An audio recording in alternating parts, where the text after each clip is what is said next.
So, hi, welcome.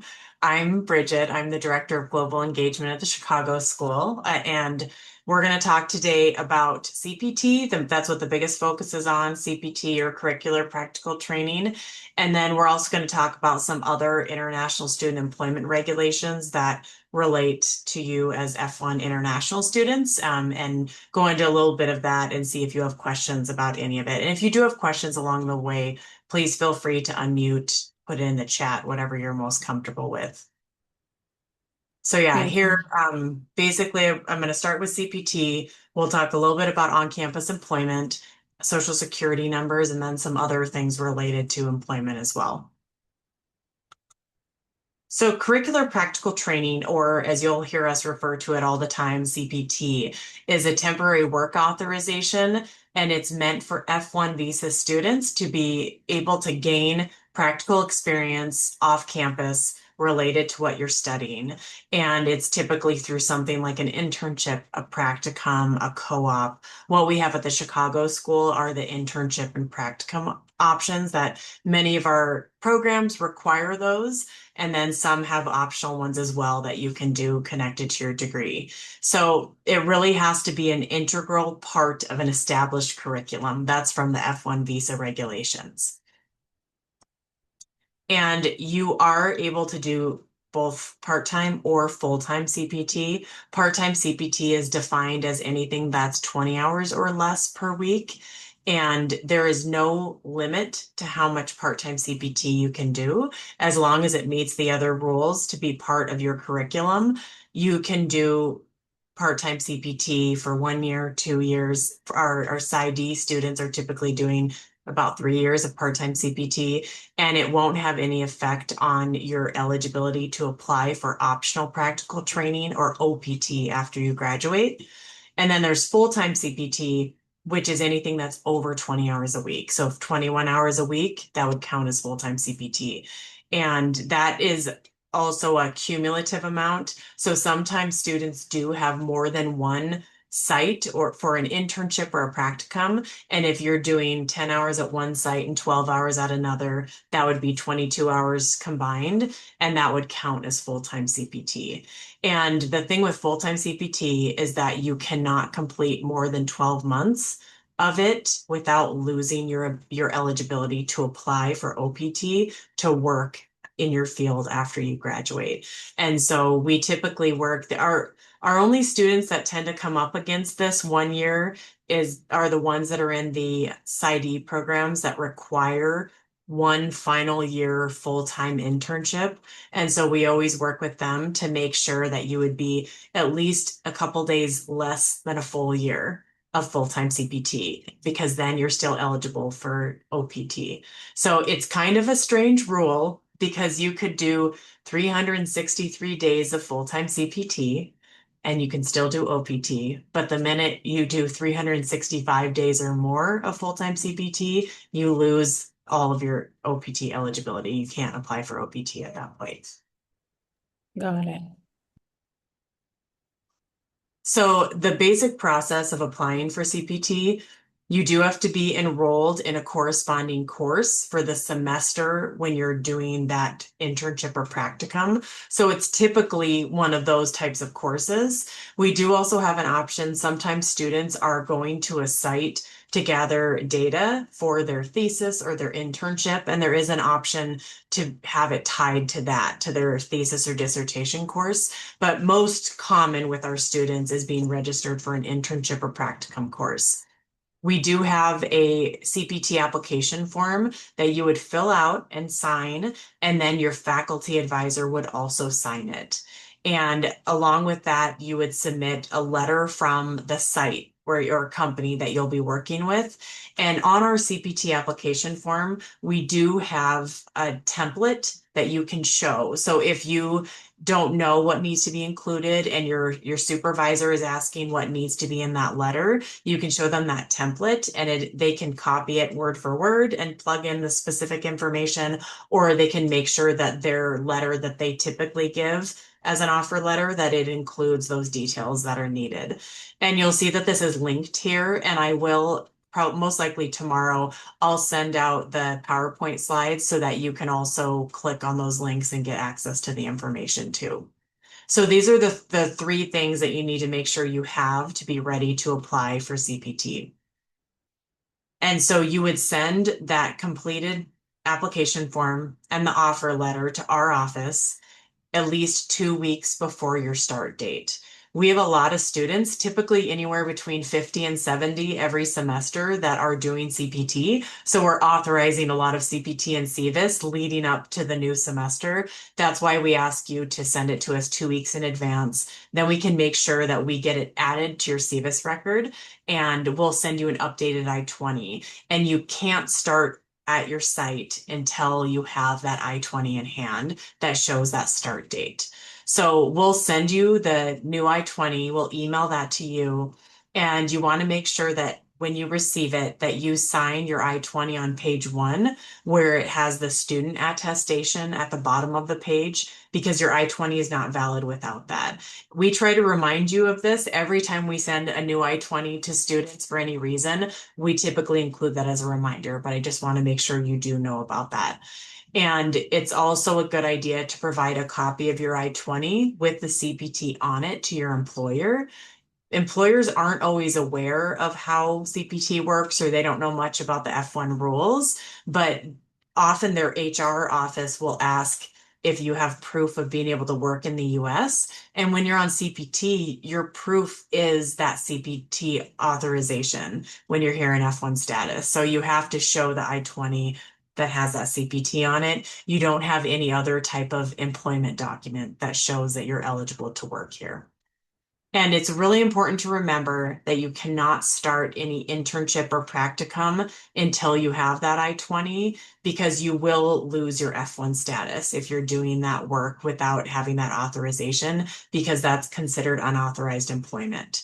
And we're not able to backdate your start date. So like if you were to send me your CPT application today and say that you started yesterday, I can't put a date of July 20th as a start date. The CVIS won't allow me to do that. The earliest start date I could put would be today, July 21st. So just keeping that in mind, that's why it's so important to get us the documents in advance.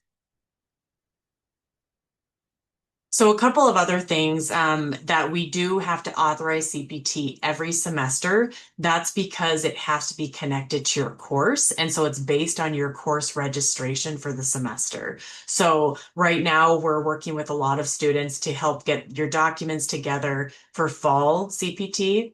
But if you're going to be continuing at a site in the spring, you'll need to submit documents to us again in December so that we can do that CPT authorization to continue in January. And then same for the summer. If you were going to be continuing at the same site or a different site, you just have to make sure that you're always submitting the CPT application to us for every semester. If you're at the same site for multiple semesters, you don't need a new offer letter. The offer letter is needed only the first time. And then we'll keep that on file, but we do need a new CPT application every semester, and we'll also confirm that you're registered for that practicum or internship course in the semester too. Let's see what else is on here. I think that pretty much covers that. And then also, it's important to know that you do need CPT authorization, whether a position is paid or unpaid. And that's a question that often comes up of if it's unpaid, does that count as volunteer work or not technically count as employment? But it doesn't. It has to be authorized for CPT. A lot of students have internships and practicum that are unpaid. So just remember that whether it's paid or unpaid, if it technically counts as an internship or practicum, you have to have that authorization for CPT. And basically one way to think about it is that if if someone would typically get paid to do that work or get like course credit or something along those lines, that has to be authorized for CPT, where volunteer work would more be something where it's typically unpaid people that do it for community service, things like working in a soup kitchen or helping to clean up a local park, things like that would count as volunteer work, where CPT internships, those have to be authorized. And then also, if you're working on campus and doing CPT at the same time, there is a total limit of 40 hours per week between all positions. So if you were to have like a 10-hour a week work study job on campus, you would have a limit of 30 hours per week that you could do for CPT. That together, the combined hours can't go over 40 per week. And then I already mentioned this, that we can't backdate CPT. We can only authorize CPT for future dates. So that's a basic overview of CPT. Do either of you have any questions about it? Yeah, I do. Yeah. So there are two, three questions, but my first question is since we just discussed it, you said that the CPT, is paid or unpaid. Is it same for the international students? Because I thought it has to be unpaid for the international students. No, like we do have international students who have paid internships or practicum. Is that what you're asking? Okay. If they're allowed? Yes. Yes. Um, It's possible that that varies by department. So I don't know if someone in your department has said that someone can't get paid, but I don't, it wouldn't be that only international students couldn't get paid for an internship or practicum. If a department has that rule, it would be based on like some accreditation standards where they would say no students can get paid for a practicum, but their international students are allowed to get paid when they have this CPT authorization because they're allowed to work off campus through that. And then we can also do OPT after that because nobody has actually, like it's been 2 years, but nobody in my department at least came and I mean, I need to talk to a few people, but nobody said that they're getting paid for it. So I'm a And little, it's it's a new it's information for me. It's possible because it does vary by academic program and the types of internships or practicum you might do, that some Mm. are more likely to be paid and some don't typically get paid. So, for instance, I think that most of our students in the clinical PsyD program, I don't think that their positions are usually paid until sometimes their final year full-time internship. But I know it can vary with other programs whether or not it's a paid position. Okay. And my other question is, you said you CPT authorization letter. So is it a specific letter or it's the I-20? So there's a letter you need to get from your supervisor that has all the details of your position, and that needs to go to us along with the CPT application. And then when we authorize your CPT and CVIS, we're going to send you a new I-20 that will show that. And there's on page 2, there's an employment section, and it Yeah. will list like the name of the site where you are and the dates that you're authorized for. Okay, so my question is that, for example, I have almost not final, but almost finalized the site yesterday, and then I let my clinical director know, and he said that we need you know, partnership, like, something to sign on that, there should be an agreement between the center and the school.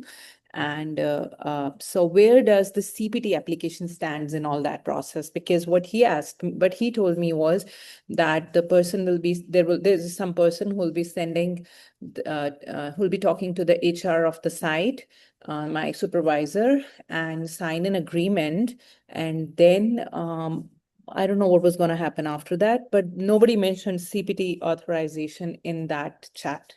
Yeah. So that's something that's required, I think, for all sites that they have to have an agreement with the school. So, and that's Right. something that happens on the academic side.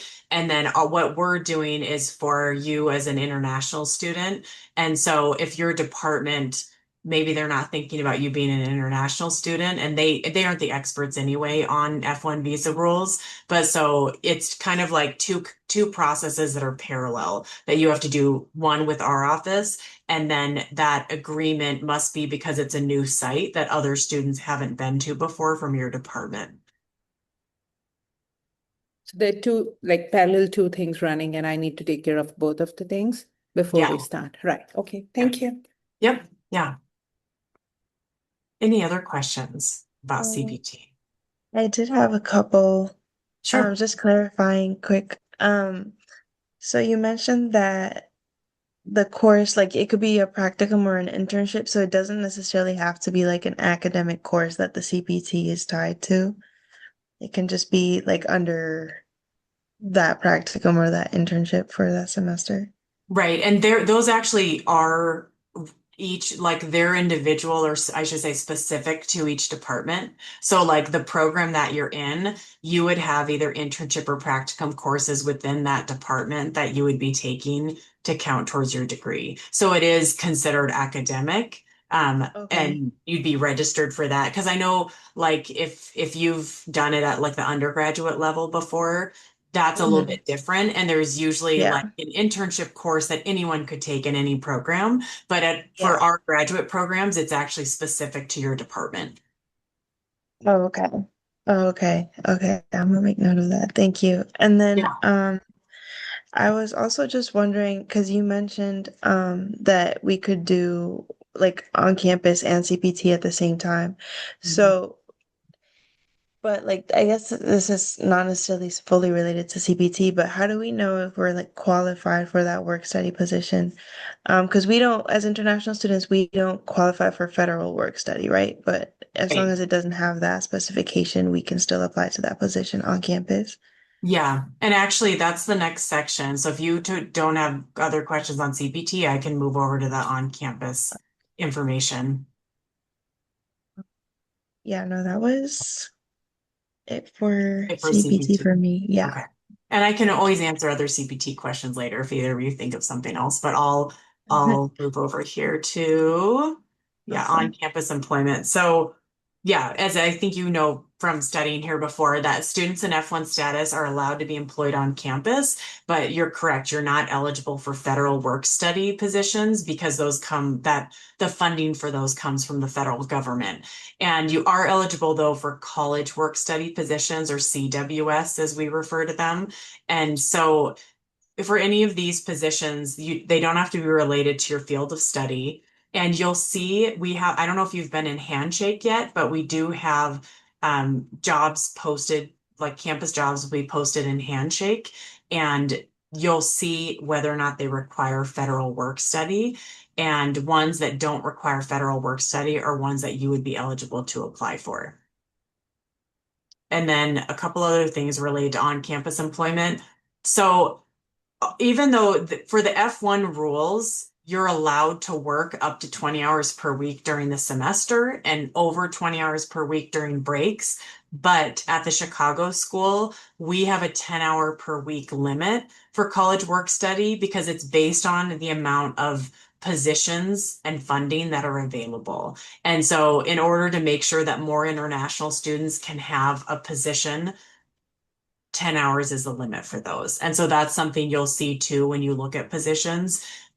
You'll see that most of those that are listed as college work study would have 10 hours. Sometimes there's one for 5 hours a week, but most often it's more common to have 10 hours a week for those.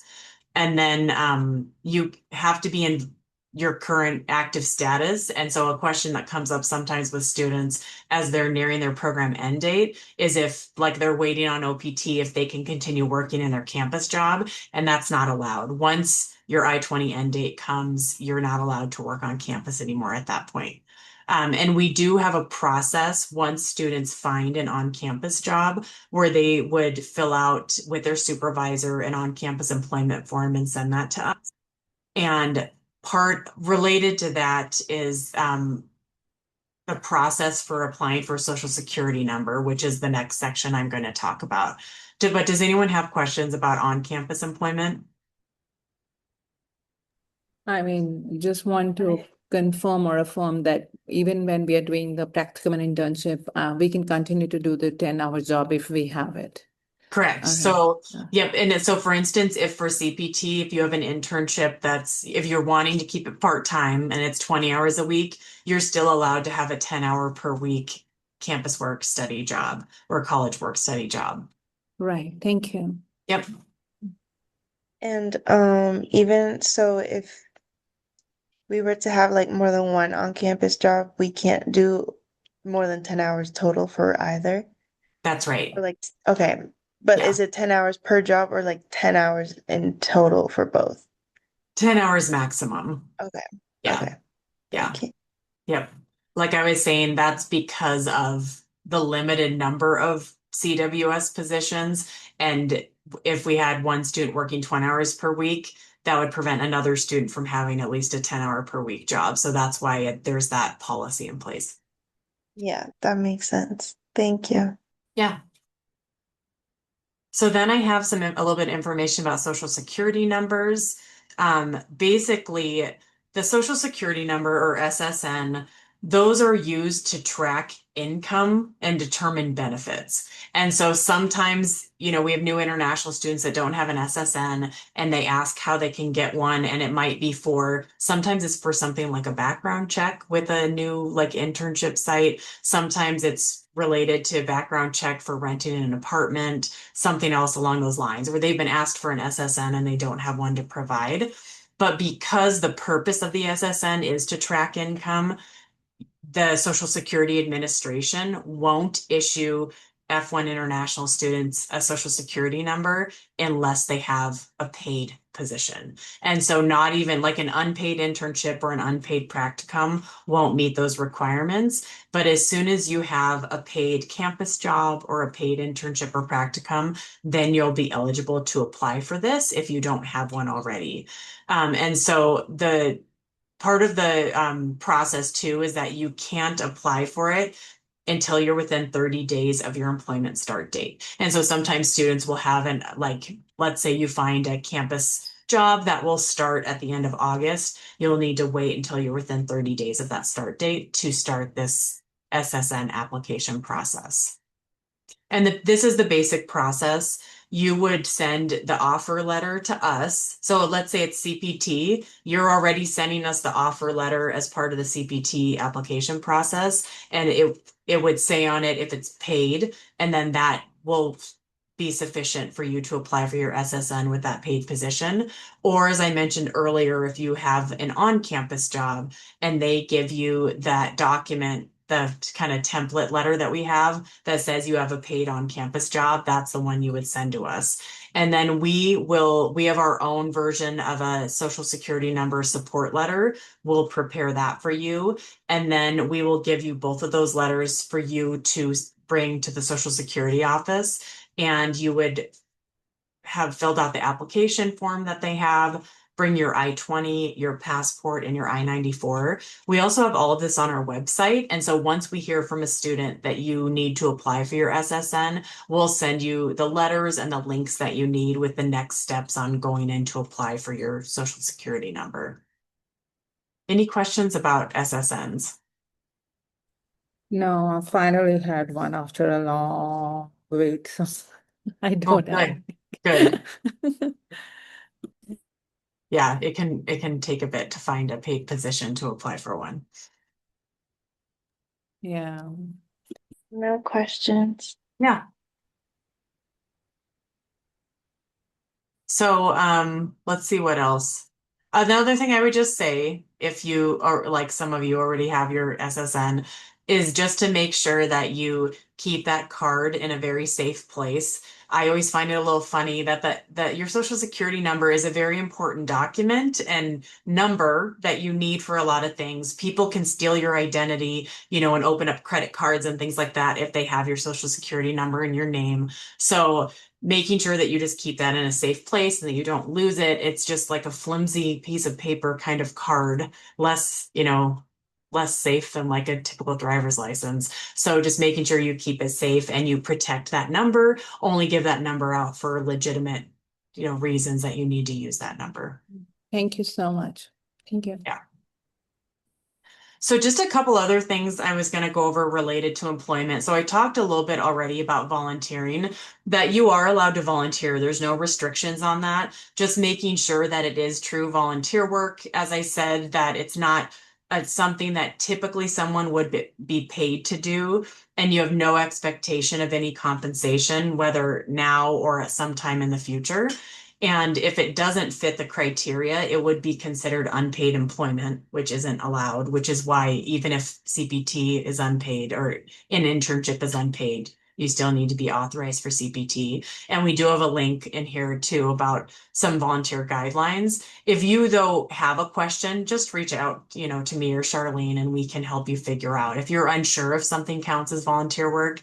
And it's typically a good idea to get a letter if you can. If you are doing true volunteer work, it can be helpful and for your peace of mind too, for you to have a letter that you save that's from the volunteer site that's confirming that it's true volunteer work and it wouldn't count as something else, that can just help keep you protected. Any questions about volunteering? Is there like a specific way we should ask for that letter, or would that just be them providing a description of our role within that volunteer position? Yep, like something like that, just saying that and if they can like state clearly in the letter, like this is a purely volunteer role, like with no compensation and what, a short description of what you do for it is good. Okay, awesome. Thank you. Yeah. So then also, this is kind of a unique one. I don't know if you all are aware of this, but there is a kind of, I don't even know, like an exception, I guess we would call it, where F1 students are allowed to work at international organizations without it being related to their field of study and without receiving CPT authorization. There's a specific list of who would fit under this, and it's things like what's listed here, the World Health Organization, United Nations, things like that. And it's also listed on your I-20 so that if any of you did have a situation where you were offered an internship position at one of these and you were unsure if it fits under this, again, you can check with us. But this is pretty rare. I haven't seen this come up at the Chicago school. I have seen it come up when I worked at a school where they had an international affairs major and that related to some of these types of organizations. But most likely it wouldn't come up, but just in case, I think it's good for you to know about it as well. And then the final way that you could be authorized for work while you're a student is employment authorization for economic hardship. This is for students who have something change about their financial circumstances since they first begin in F1 status. So when you first, come to the Chicago school, in order to get an I-20, in order to get a visa, you have to prove that you have funds for the first 12 months of study. And so because of that, you're not eligible to apply for this until you have been studying here for 12 months. So if something changes, and it might be like that your sponsor, like if it's a family member, friend, someone who has lost their job and they can no longer afford to sponsor you and provide the support they were giving you, if there's a significant change in the currency conversion between your home country's currency and the US dollar, if there was like a natural disaster that affected like if you were having some support from home and the natural disaster affected who was supporting you, things along those lines. So we have had students successfully apply for this before, and it's a process that we can help you with. But basically, you would have to gather documentation and write a letter explaining what's changed about your situation, have a budget planned out that shows how much additional money you need, and you're asking to have permission to work off campus for a year. So this can be granted for 1 year at a time. It's the same application as the OPT application to work after you graduate, but it's one that is based on economic hardship. And if you're approved, you would be allowed to work off campus in any position. It doesn't have to be related to what you're studying. So you could be like working at a coffee shop or a restaurant or whatever it might be. And the one of the things to keep in mind though is that you're still limited to 20 hours per week of work, which would include any campus job and any off-campus job. CPT it's still that 40 hours we talked about for CPT and other work, or it's 20 hours for college work study plus an economic hardship job off campus. Does anyone have any questions about this? Not, not for now. Okay. So that's everything that I had to cover today, but I'm here still and we have time if anyone has questions about back to CPT or anything we've talked about since then. I have a question regarding what is there a specific format or a specific content that is expected on the offer letter from the site for the practicum and internship that I'm gonna start? There is specific content, and that's part of what's in. If when you open up our CPT application, you'll Yeah. see that there's a template there. And if they want to, they can copy and paste and use the exact same language, or they Okay. can just see what are the required fields. But it's things like your start date and end date, how many hours per week you'll be there, what site you're at, like what the address of the site is, who your supervisor is. So all of that's in that template, so they can refer to that. Most sites have some offer letter that's along those lines, but some don't, and they find it helpful to have that template for it. Got it. Thank you. Yeah. And we would get the link of the CPT application form with the email that, Yep. okay, got it. Yeah, Thank so you. I'll send the slides. I'm going to send a link to the video because I'll also include students who couldn't attend, and then I'll also send the link to the CPT application itself. Thank you. Yep. I had two questions. One was related to the international organizations part when you were saying, or when you mentioned that CPT wasn't necessary. Is Hmm. that even if the position is paid?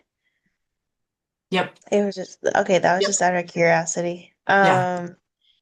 And then in terms of this is also not necessarily related to CPT, but I know that we need to be like have taken or been whoa, sorry. It's okay. We need to have taken like a course or be taking that internship course for CPT, but for on-campus employment, do we need to have that or be taking that course? Or can we start like our first semester or Yep. term? Yep. Okay. You don't have to have a course for on-campus employment. There's no courses tied to that. The F1 rules allow you to work on campus, and you could start as soon as you, like if you were to find a position to start in your first semester, you could start right away. Okay, and we need to fill out a per like this do we need to let you guys know as well? Yep. Or okay, awesome. Yeah. Thank you so much. Also, so sorry. It's definitely almost 2 a.m. over here, so my Oh brain is a no. little slow. I can imagine. I can imagine. Yeah, it's a tough time difference. Hopefully, if you're able to come to the pre-departure session on, I think it's on Thursday this week. That's early in the morning here. So hopefully that's a better time for you. Yes, it definitely is. It's on my schedule, so I remember. But yeah, I'm aiming to be there. Great. Got any other questions? I just have a really quick question. Or I'm a person who hasn't got a confirmed practicum site as yet. Hmm. Once we get our placement, I'm trying to find the specific email address that we're supposed to send everything to. Is it just like the international student at Chicago, or is it the global engagement program that we have to send it to, or is there like a US government that we have to email ourselves? Nope.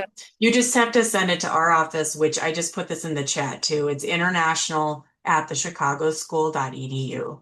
So you'll just send that information to us, and you'll just make sure, like if you're starting this fall, like potentially in a date in August, to send us the documents about 2 weeks ahead of time. Okay, so we're still trying. I'm at the Texas campus, the Dallas campus, and they're Mhm. still doing stuff trying to get more sites. So I Okay. don't have a confirmed timeline at all. Is that going to affect my standing or Just stay in touch with us once you know. Yeah. okay. Like, I mean, what I was saying earlier is we have like typically between 50 and 70 students every semester doing CPT. So we ask everyone to send us things in advance if they have it.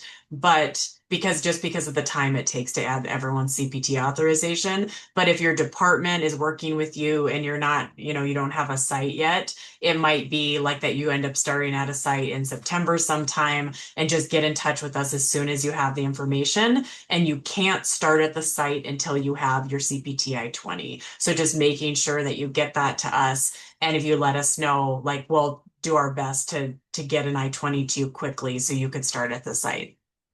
Okay, thank you. Yep.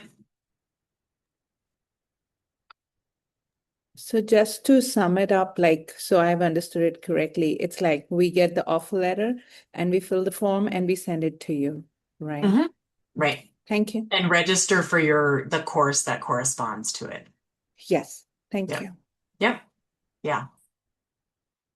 And like I said, I'll send all the information out. Most likely, it always takes a bit for me to get the video from Zoom. So most likely tomorrow morning, I'll send everything out. No problem. Thank you so much. Yeah.